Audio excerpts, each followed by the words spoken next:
न पुष्पगन्धोपटिवातमिति न चन्दनं तगरमल्लिका वा सत्तच्च गन्धोपटिवातमिति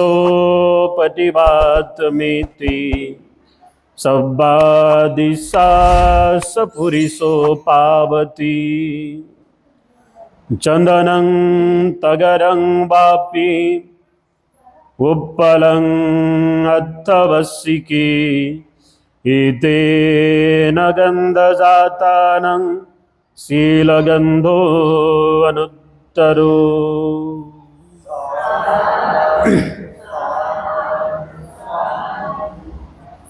दुःखमुक्त महामानव तथागत सम्यक संबुद्ध तथागतांचा सुविख्यात सद्धम्म तथागत निर्मित पवित्र भिक्खू संघ बोधिसत्व डॉक्टर बाबासाहेब आंबेडकर या सर्वच रत्नांना त्रिवार अभिवादन करतो।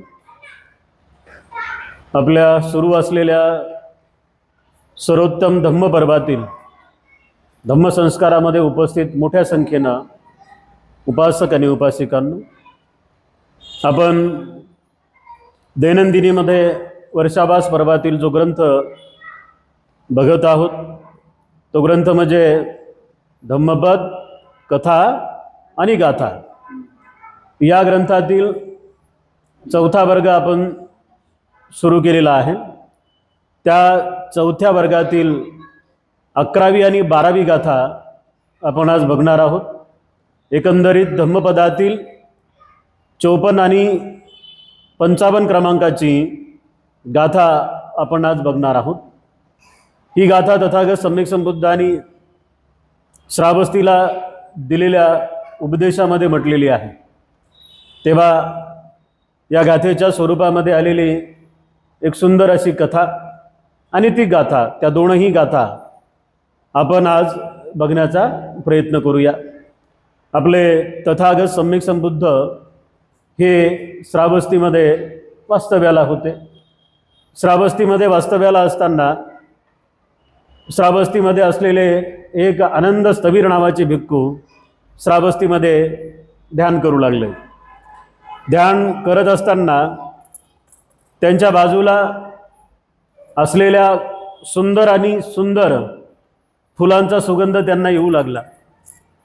ध्यान करत होते, ध्यानामध्ये बसलेले असताना आजूबाजूला असलेल्या सुंदर सुंदर फुलांचा सुगंध त्यांना येऊ लागला आणि त्या सुंदर फुलांचं ते निरीक्षण करू लागले।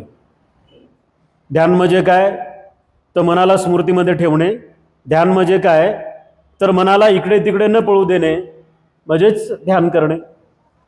पण ते ध्यान करत असताना त्यांना त्यांच्या आजूबाजूने चारही दिशेनं वेगवेगळ्या प्रकारची फुलं असतील, सुगंध देणारी फुलं, आणि त्या फुलांचा सुगंध त्यांना येऊ लागला। त्यांनी त्यांचं ध्यान वगैरे सगळं संपवलं आणि त्या फुलांचं निरीक्षण करू लागले आणि म्हणाले, एवढे सुंदर सुंदर हे फुलं, एवढे सुगंधित हे फुलं, पण यांचा सुगंध हा चारही दिशेनं नाही आहे, है ना। म्हणजे आपण जर पाहिलं तर वाऱ्याच्या दिशेनंच गंध किंवा सुगंध जात असतो, वारा जिकडे आहे तिकडेच। आता इथे तसंच झालं। हे आनंद स्थवीर ध्यान करत असताना त्यांना सुंदर सुंदर फुलांचे सुगंध येऊ लागले। त्यांचं ध्यान संपल्यानंतर त्यांनी त्या फुलांचं निरीक्षण केलं आणि त्यांच्या असं लक्षात आलं की अरे हे सारे सुगंधित जे फुलं आहेत या फुलांचा सुगंध फक्त वाऱ्याच्या दिशेनंच जाऊ लागलाय। आता कोणताही गंध, कोणताही सुगंध हा वाऱ्याच्या दिशेनंच जातो कडे। मग त्यांनी त्याच्यावर निरीक्षण केलं। बघा, ध्यान करणारा मनुष्य किती बारकाईने विचार करतो। त्यांनी त्याच्यावर निरीक्षण केलं आणि त्यांचं सगळं काही कार्य संपल्यानंतर त्या दिवसाचं ते तथागत सम्यक संबुद्धांना श्रावस्तीमध्ये भेटायला गेले। तथागत सम्यक संबुद्धांना श्रावस्तीमध्ये भेटल्यानंतर त्यांनी त्यांच्यासोबत घडलेला हा आजचा वृत्तांत सांगितला। त्यांनी जे अनुभवलं ते सारं त्यांनी सांगितलं आणि मग त्या आनंद स्थवीराला तथागत सम्यक संबुद्धांनी दिलेला हा आजचा सुंदर असा उपदेश आहे। आजची उपदेशात्मक कथा आहे, गाथा आहे। म्हणजे तथागतांचा आजचा जो उपदेश आहे तो फुलांच्या गंधावरती आहे. ज्या पद्धतीनं कोणत्याही फुलाचा गंध हा वाऱ्याच्या दिशेनं जातो, तो चारी दिशेनं जाऊ शकत नाही. तथागत सम्यक संबुद्ध म्हणतात की कोणी कसं आहे किंवा कोण कशा पद्धतीनं जगू लागला तर तशी त्याची कीर्ती समाजामध्ये पसरत असते. तथागतांचं अतिशय सुंदर असं विश्लेषण आहे. त्या भिक्षूंनी अशा प्रकारचा प्रश्न विचारल्यानंतर तथागत सम्यक संबुद्ध म्हणतात की तगर, वापी, मल्लिका, कमळ, जाई, जुई, जास्वंद असे वेगवेगळ्या फुलांच्या जाती. तर या साऱ्या म्हणजे जगातल्या सर्व फुलं एकत्र केले, सुगंध देणारे सारे फुलं जर एकत्र केले आणि त्यांचा सुगंध, कुठल्याही फुलाचा सुगंध हा वाऱ्याच्या दिशेनं जाईल. पण असे काही व्यक्ती असतात की ज्यांच्या कीर्तीचा सुगंध, ज्यांच्या सन्मानाचा सुगंध, ज्यांच्या वर्तणुकीचा सुगंध हा चारही दिशेनं जातो, पूर्व, पश्चिम, उत्तर, दक्षिण चारही दिशेनं जातो. या संदर्भातला तथागत सम्यक संबुद्धांचा असा हा सुंदर उपदेश आहे. तथागत म्हणतात की कोणाचा सुगंध म्हणजे कुठल्या व्यक्तीच्या वर्तनाचा सुगंध, साऱ्याच व्यक्तीच्या वर्तनाचा सुगंध चारही दिशेनं जातो का? नाही. तर कुठल्या व्यक्तीच्या वर्तनाचा सुगंध? तर तथागत विश्लेषण करताना म्हणतात की जो व्यक्ती, स्त्री किंवा पुरुष, जो व्यक्ती तीन रत्नांना शरणस्थान म्हणून निवडतो, तीन रत्न, बुद्धरत्न, धम्मरत्न आणि संघरत्न, या तीनही रत्नांना जो व्यक्ती शरणस्थान म्हणून निवडतो. शरणस्थान निवडणे म्हणजे काय? तर या तीन रत्नामध्ये असलेले गुण आमच्या अंगामध्ये येण्यासाठी आम्ही प्रयत्न करणे, त्या तीन रत्नाची स्मृती करणे, त्या तीन रत्नाची महिमा गाणे, त्या तीन रत्नाला समजून घेणे आणि ते तीन रत्न आमच्या उद्धारासाठी दैनंदिन जीवनामध्ये आम्ही त्यांना उपयोगात आणणे. म्हणजे म्हणतात त्रिशरणाची वाटेनं चालले, त्रिशरणाच्या वाटेनं चालले किंवा त्रिशरणाला शरणस्थान म्हणून निवडणे. बघा, अतिशय महत्वाचं आहे. माणसाचं जर शरणस्थान चुकलं तर अख्खा माणसाचा जन्म वायाला जातो. शरणस्थान चुकलेले लोक शेवटच्या टप्प्यापर्यंत सुखी होत नाहीत, मरेपर्यंतही सुखी होत नाहीत बिचारे, आणि मेल्यानंतरही सुखी होत नाहीत. मेल्यानंतर सुखी होणे म्हणजे सद्गती मिळणे. तर तथागत सम्यक संबुद्ध म्हणतात की तीन रत्नाचं शरण ग्रहण करतो त्या व्यक्तीच्या वर्तणुकीचा सुगंध. बघा, आपण आपल्या सर्वसाधारण जीवनामध्ये जर जगत असताना आपण वारंवार एक गोष्ट म्हणत असतो की ती बाई खूप चांगली आहे, तो माणूस खूप चांगला आहे, की जगातल्या कुठल्याही सुंदर सुगंधित फुलांचा सुवास, गंध, सुगंध हा फक्त वाऱ्याच्या दिशेने जातो. म्हणजे वर्तणुकीची जी कीर्ती आहे, माणूस मेल्यानंतर सुद्धा ती जिवंत राहते आणि जिवंतपणे ती कीर्ती किंवा ते सद्गुण माणसाला समाजात सन्मान मिळवून देतात. कोणते सद्गुण? की ज्या लोकांची बुद्ध, धम्म आणि संघावरती श्रद्धा आहे. लक्षात घ्या, बुद्ध, धम्म आणि संघावरती ज्या लोकांची श्रद्धा आहे त्यांची कीर्ती आपोआप समाजामध्ये पसरत असते, आपोआप पसरते. लोक तुमच्याकडे जोडले जातात, तर हा कीर्तीचा सुगंध आहे. अशा पद्धतीने लोक जोडले जातात. आणि म्हणून तथागत सम्यक संबुद्धांनी त्या आनंद स्थविराला सांगितलं की ज्या उपासक उपासिकांची तीन रत्नावरती श्रद्धा असते त्या लोकांच्या कीर्तीचा सुगंध, त्यांच्या वागणुकीचा सुगंध हा फक्त फुलासारखा वाऱ्याच्या दिशेनं जात नाही, तर चारही दिशेनं जाते, दाही दिशेनं जाते. पूर्व, पश्चिम, उत्तर, दक्षिण, आग्नेय, नैऋत्य, वायव्य, ईशान्य, वर आणि खाली दाही दिशेनं जाते. आणि म्हणून त्रिरत्नावरती आपली श्रद्धा असली पाहिजे. तथागत सम्यक संबुद्ध त्या आनंद नावाच्या स्थविराला म्हणतात की ज्या व्यक्तीनं शिक्षापद स्वीकारलेले आहेत, शिक्षापद अतिशय महत्वाचा शब्द आहे. बौद्ध धर्मामध्ये कोणाला आट नाही टाकलेली आहे, तुला हे करावंच लागेल स्वइच्छेनं. म्हणजे इतर आणखी काही जर अभ्यास करण्याचा प्रयत्न केला आपण तर तिथे बऱ्याच ठिकाणी असं सांगितलेलं आहे, नाही केलं तर नरकात जाशील. तर बुद्ध धम्मामध्ये ह्या गोष्टी आहेत का? नाही. बुद्ध धम्मामध्ये कुठल्याही गोष्टीची आट नाही तुम्हाला. बिलकुल अट नाही, कुठल्याही गोष्टीची अट नाही. इथे शिक्षापद आहे. आमच्यासाठी सुद्धा शिक्षापद आहेत, भिक्खुनीसाठी सुद्धा शिक्षापद आहेत. भिक्खू भिक्खुणी, उपासक उपासिका या साऱ्यांसाठी शिक्षापद आहेत. तुमचे शिक्षापद किती आहेत? 5. पंचशील. तुमचे महिन्याचे 4 शिक्षापद, 4 दिवसाचे वेगळे शिक्षापद आहेत. उपवासाचे 8 शील, रोज 5 शिक्षापद, 5 शील, महिन्याला 4 दिवसात 8 शील शिक्षापद आहेत. ते तथागत सम्यक संबुद्ध म्हणतात की जी लोक त्रिरत्नावरती श्रद्धा ठेवतात, दुसरं जी लोक शिक्षापद म्हणून शिलाचं पालन करतात. आता शिलाचं पालन कोण करेल? ज्याला समजले ते करतील, ज्याला त्यापासून मिळणारे फायदे समजले ते करतील. आणि मग अशा लोकांची कीर्ती जी आहे, यांच्या वर्तणुकीचा जो सुगंध आहे तो 10 दिशेनं जातो, असं तथागत सम्यक संबुद्ध म्हणाले. म्हणजेच तो उत्तम असा पुरुष आहे, नर आहे, नारी आहे, आणि ती उत्तम अशी नारी किंवा नर आहे की जो धम्मधर आहे. धम्मधर म्हणजे काय? ज्याच्याकडे शिक्षापद आणि त्रिरत्नावरती असलेली श्रद्धा आहे, तो जगामध्ये साऱ्यांपेक्षा वेगळा आहे. त्याच्या कीर्तीचा सुगंध हा कधीही थांबणारा नाही आहे. तो मेल्यानंतर सुद्धा कीर्तीचा सुगंध हा वाहत जाणार आहे. आता आपण ज्या गाथा आतापर्यंत पाहिल्या आणि ज्या कथा पाहिल्या ते तुमच्यासारखेच लोक आहेत, तुमच्यासारखेच लोक आहेत. काही लोक 2600 वर्ष अगोदरचे आहेत, काही लोक कल्पाच्या अगोदर आहेत, हजारो वर्षाच्या अगोदरचे काही लोक आहेत. म्हणजेच शील पालन करणाऱ्या व्यक्तीला, दान देणाऱ्या व्यक्तीला, धम्माचं आचरण करणाऱ्या व्यक्तीला, विपස්සनेचा अभ्यास करणाऱ्या व्यक्तीला काळाचं बंधन नसते ना, वयाचं बंधन नसते. काळ त्यांच्या कीर्तीला अजिबात रोखू शकत नाही, वेळही त्यांच्या कीर्तीला अजिबात रोखू शकत नाही. एवढंच काय, पण मरण सुद्धा त्यांच्या कीर्तीला अजिबात रोखू शकत नाही. तर तथागत सम्यक संबुद्धांनी त्या स्थविराला, ज्यांचं नाव होतं आनंद स्थवीर, या आनंद स्थवीराला अशा पद्धतीनं कीर्तीचा सुगंध माणसाच्या जातो, ही उपदेशाची धम्म अमृतवाणी त्या भिक्षूला पाजलेली आहे. तथागत सम्यक संबुद्ध एका ठिकाणी असं म्हणतात की शील पालनाचे 5 प्रकारचे फायदे आहेत आणि शीलाच्या विपत्तीचे 5 प्रकारचे तोटे आहेत.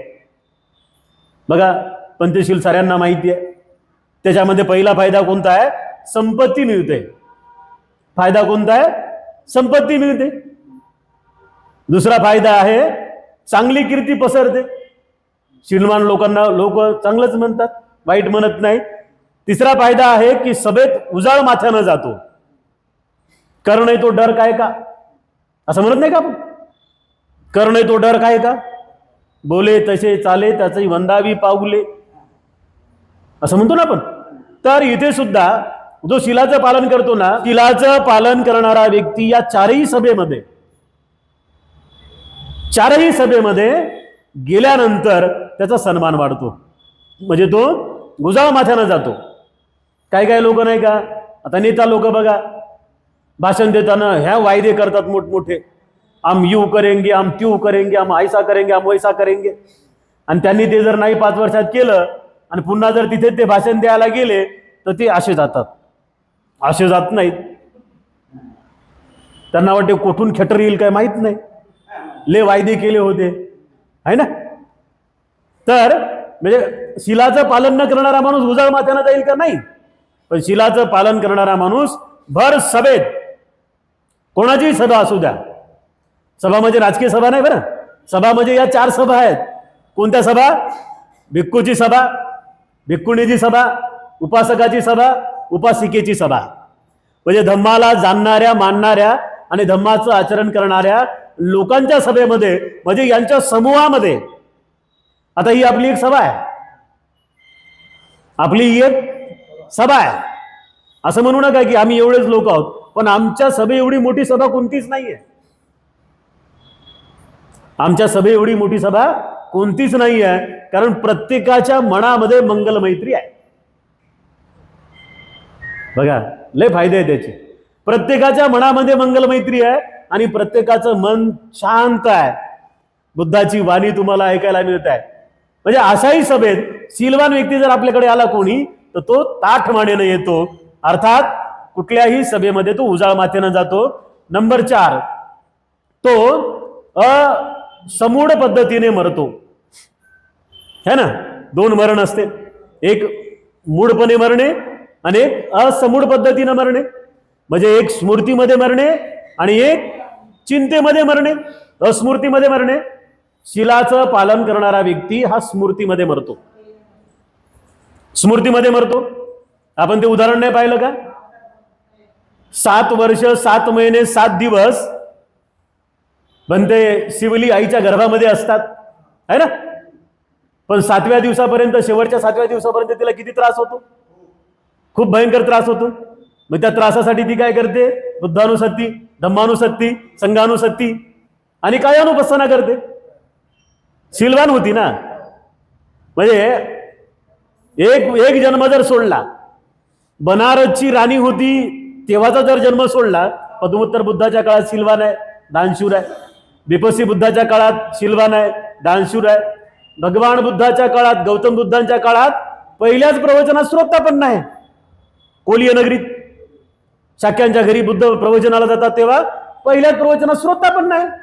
मग या साऱ्या शिलाच्या पालनामुळे माणसावर किती दुःख आले तरी त्या दुःखाला तो समतोल पद्धतीनं जाणतो आणि म्हणतो, काय म्हणतो? आज नाही तो कल जाना ही है. आज नाही तर काल, उद्या जायचंच आहे. पण जाता जाता मनामध्ये स्मृती भावनेने आपल्या शरीराविषयी काय अनुपस्थाना करतो. बघा, तुम्ही कुठेही जाऊन बघा की धम्म आचरणामध्ये असलेला व्यक्ती त्याचं मरण फार सुखकारक होत असतं, फार सुखकारक होते. काही करू नका, ज्यांना ज्यांना मरण सुखकारक करायचं आहे ना त्यांनी फक्त 24 तासापैकी 15 मिनिटं धम्माच्या कार्यासाठी द्यायचे. किती? 24 तासापैकी 15 मिनिटं धम्माच्या कार्याला रोज द्यायचे. सकाळी उठल्याबरोबर घरातल्या एखाद्या कोपऱ्याला पकडायचं आणि तिथे जाऊन मस्त मांडी घालून बसायचं. उठल्याबरोबर पहिले फ्रेश व्हा, थंड पाण्यानं तोंड धुवा. फ्रेश झाले की एक कोपरा पकडा आणि तिथे फक्त 15 मिनिटाचं ध्यान करा. तर कोणाला जमणार नाही बरी? साऱ्यांनाच जमते ना, साऱ्यांनाच जमते. लेकरं बाळ सगळे झोपलेले असतात, पटकन उठलं माणूस, बसलं 10-15 मिनिटं, है ना, आणि मग तुम्ही दिवसभर काम करा. नंबर 1चा फायदा त्या 15 मिनिटाचा, तुम्हाला थकवा जाणत नाही. नंबर 2 फायदा, नवऱ्यासोबत भांडण होत नाही. ही सगळ्यात मोठा फायदा आहे. नवऱ्यासोबत अजिबात भांडण होत नाही त्या 15 मिनिटामुळं. 3रा फायदा, तुम्ही जेही काम करणार त्या कामात तुमचं मन लागते. 4था फायदा, तुमचं पाहू पाहू लेकरं शिकतात. आणि 5वा फायदा, अरे हा परिवार खरंच चांगला आहे अशी तुमची कीर्ती पसरते, आहे का नाही? बघा, 15 मिनिटामुळे जर एवढे फायदे होत असतील तर लक्षात घ्या, जे लोक महिन्याला जाऊन शिबिर करून येतात त्यांना किती मोठा फायदा होत असेल. हा फायदा तुम्ही दाखवू शकत नाही.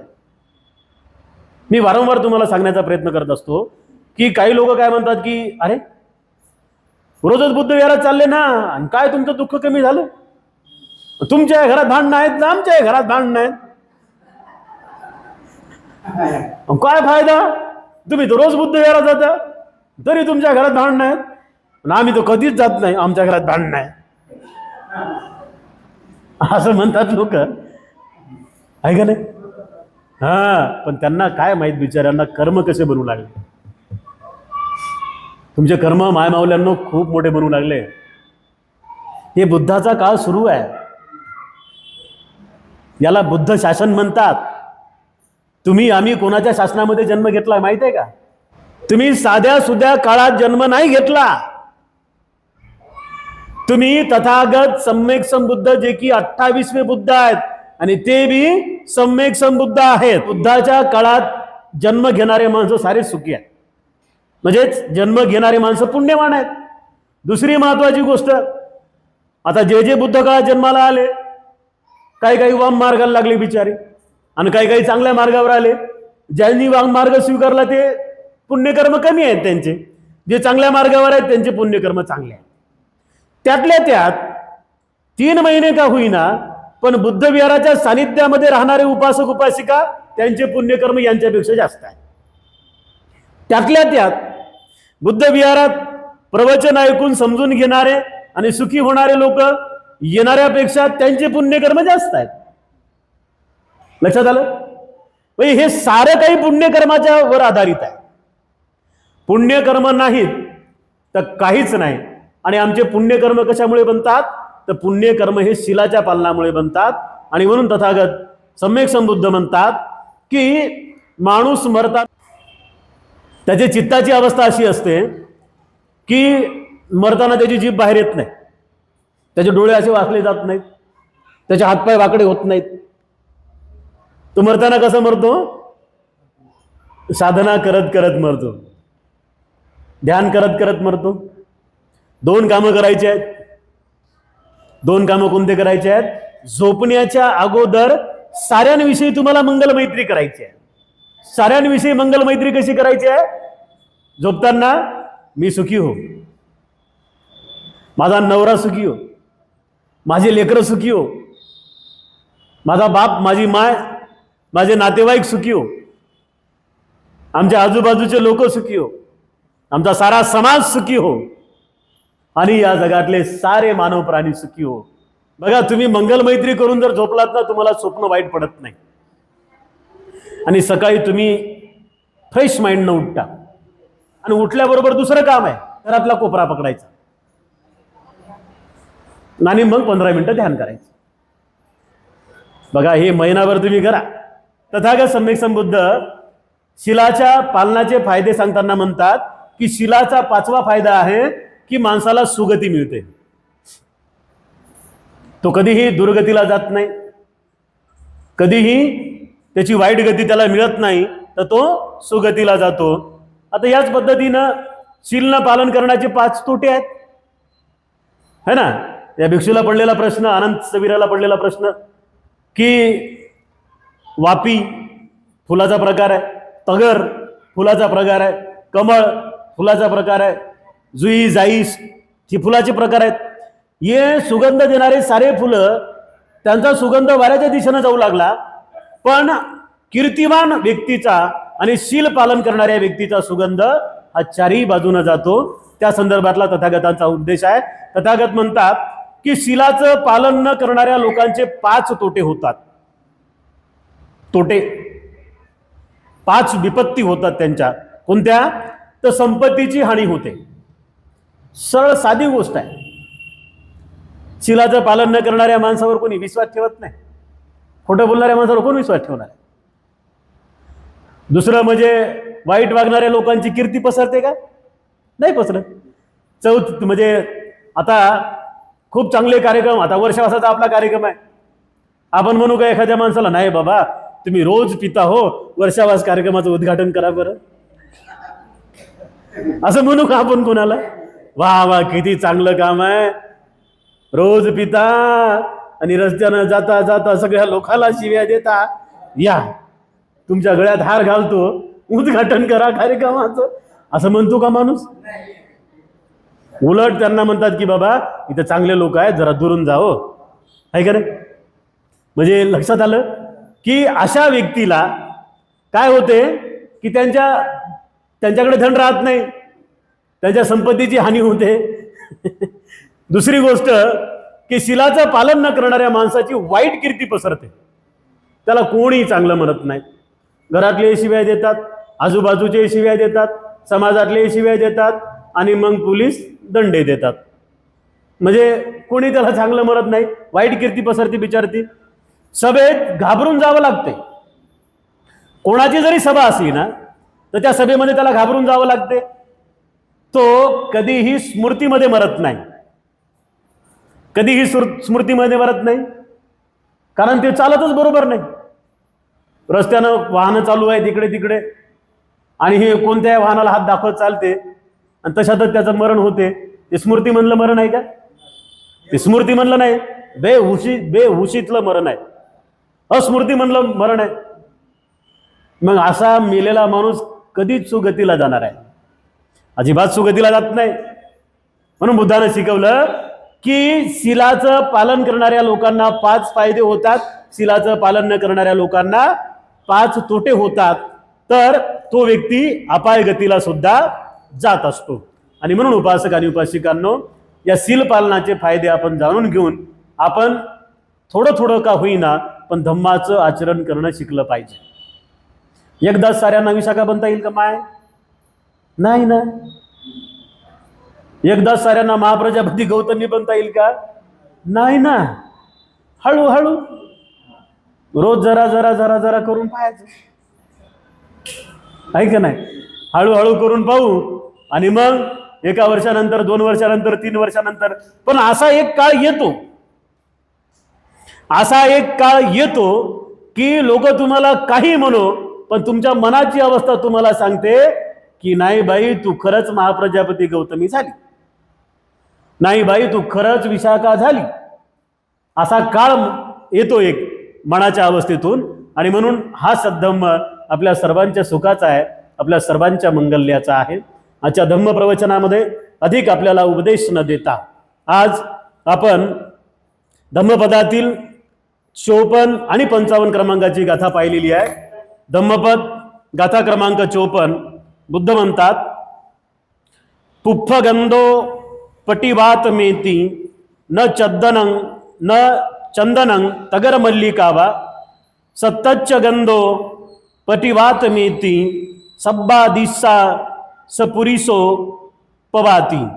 अर्थ, ना तर फुलाचा सुगंध, ना चंदनाचा सुगंध, ना तगर, ना चमेलीचा सुगंध हवेच्या विरुद्ध दिशेनं जातो, परंतु सत्पुरुषांचा सुगंध हवेच्या विरुद्ध दिशेनं जातो आणि सत्पुरुष आपला सुगंध सर्व दिशांना पसरवित असतो. चंदनं तगरं वापी उत्पलं अर्थवसिको एतसं गंध जातानं शीलगंधो अनुत्तरो. चंदन, तगर, कमळ किंवा जाई जुई सर्वांच्या सुगंधापेक्षा सदाचाराचा सुगंध श्रेष्ठ आहे. अशा पद्धतीनं तथागत सम्यक संबुद्धांनी आजचं धम्म प्रवचन धम्मपद गाथा क्रमांक 54 आणि 55 चा उपदेश तथागत सम्यक संबुद्धांनी श्रावस्तीमध्ये आनंद नावाच्या स्थवीर भंतेंना उपदेश देताना या 2 गाथांचा उल्लेख केलेला आहे. या धम्मपदातील दोन्ही गाथेंच्या अर्थाने आपल्या सर्वांच्या जीवनाचं कल्याण हो, आपण सर्वजण सुखी होत, आपल्या सर्वांचं मन धम्मदर हो, आपल्या सर्वांना धम्माचा लाभ हो, आपल्या सर्वांना सुखाची प्राप्ती हो, अशी उदात्त मंगलमैत्रीची भावना आपल्या सर्वांप्रती व्यक्त करतो आणि आजचं धम्म प्रवचन या ठिकाणी समाप्त करतो.